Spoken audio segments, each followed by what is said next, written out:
With the 7th installment of the Mission Impossible franchise coming out soon, I made it my mission to review all previous Mission Impossible films.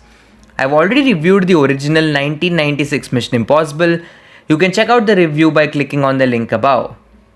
Nearly 4 years after the highly successful first film, Mission Impossible 2 was released in the year 2000. Hong Kong filmmaker John Woo directed the film, who was a veteran when it came to the action genre. He was the man behind multiple action thrillers like Hard Boiled, The Killer, Broken Arrow, and Face Off.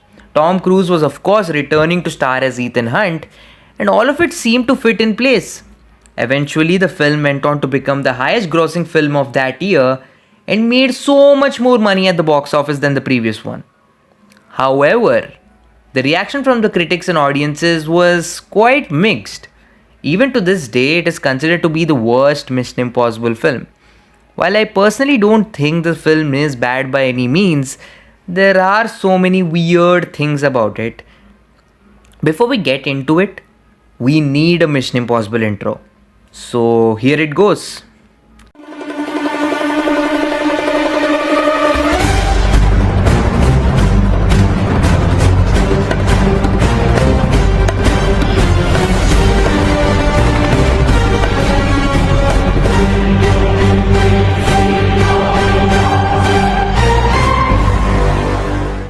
Mission Impossible 2 opens up with a scene that is, in my opinion, the absolute worst of the franchise.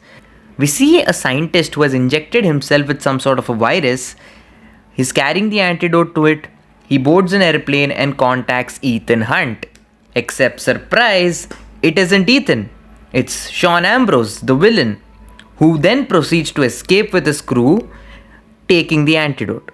I never quite understood why he needed such an elaborate plan to just do this. Even putting that aspect aside, it really baffles me as to what the point of the entire scene is. Everything that happens here is anyways explained later on in the film. It barely even sets the tone for what's to come. The opening scene serves no purpose and just exists to have a mask reveal at its best. However, the scene that follows it feels more like a Mission Impossible opening scene. We see Ethan climbing a mountain because, well, he's played by Tom Cruise, and of course, Tom Cruise would do that. As he reaches the top of the mountain, a helicopter flies out of nowhere and shoots a tube-like structure towards Ethan, which seems to contain a pair of eyeglasses. Ethan puts them on, and then we see the classic mission briefing in the glasses. It's actually pretty cool. The voice briefing the mission in the end says, "And Mr. Hunt, the next time you go on holiday, please be good enough to let us know where you're going." To which Ethan's reply is so cheesy, it's just hilarious. He says, "If I let you know where I'm going, I won't be on holiday." It's so ridiculous that I just absolutely love it. Then comes the intro, which is straight up horrible. The editing is so bizarre and the entire thing is so stylized and extremely weird. I'm glad they toned down and took cues from the original Mission Impossible for the later installments, but at this point though, we do get an idea of how the film is going to be. Gone are all the subtle atmospheric thrills of the first one and replaced with over-the-top action, cheesy dialogue, and God forbid, a love story. To give an example of how cheesy the dialogue gets, here is what Anthony Hopkins' character says. "Well, this is not mission difficult, Mr. Hunt. It's mission impossible. Difficult should be a walk in the park for you." Yup, you heard that right. That actually happens in the film. One of the biggest changes the film makes, other than the obvious ones, is the character of Ethan itself. He's practically James Bond here, omitting the charming persona and playing it cool most of the time. That's not wrong, but it was more interesting when he was mission driven, calculating, and smart. Another thing the film doesn't quite capture well is the very core of what makes a Mission Impossible franchise great. I've already said this in the previous review of Mission Impossible 1996, that the charm of the franchise is to present seemingly impossible situations and seeing Ethan and his team find a way out of them. There isn't a single sequence that even remotely feels impossible, and the entire team dynamic is basically thrown out of the window. There is absolutely no tension throughout, and despite a story that has high stakes, you never quite feel them.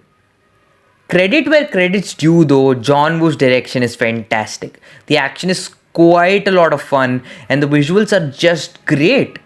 I just wish this was complemented by a better structured story and good writing.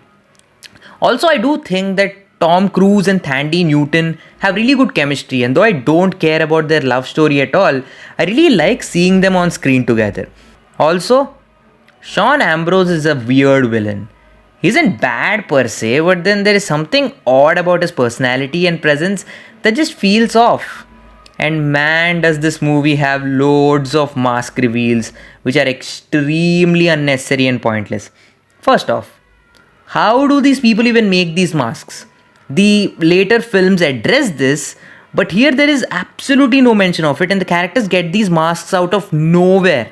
It just makes no sense. Clearly, from all of that, Mr. Impossible 2 is a highly flawed film, but it is also quite entertaining. The entire third act is ridiculous insanity where all sorts of weird stuff happens. Like this.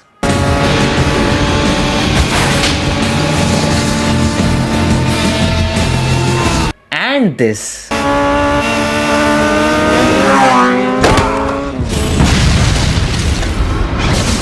But my goodness, is it all fun.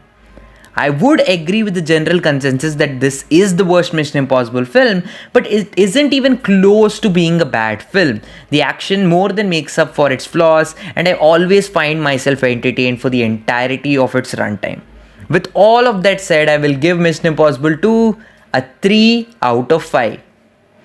So that was my take on Mission Impossible 2. Please let me know your thoughts down in the comments below. And stay tuned for my review of Mission Impossible 3, which will come out next week. Thank you very much for watching and tuning into these videos. Really appreciate it. Keep enjoying movies and I'll see you again.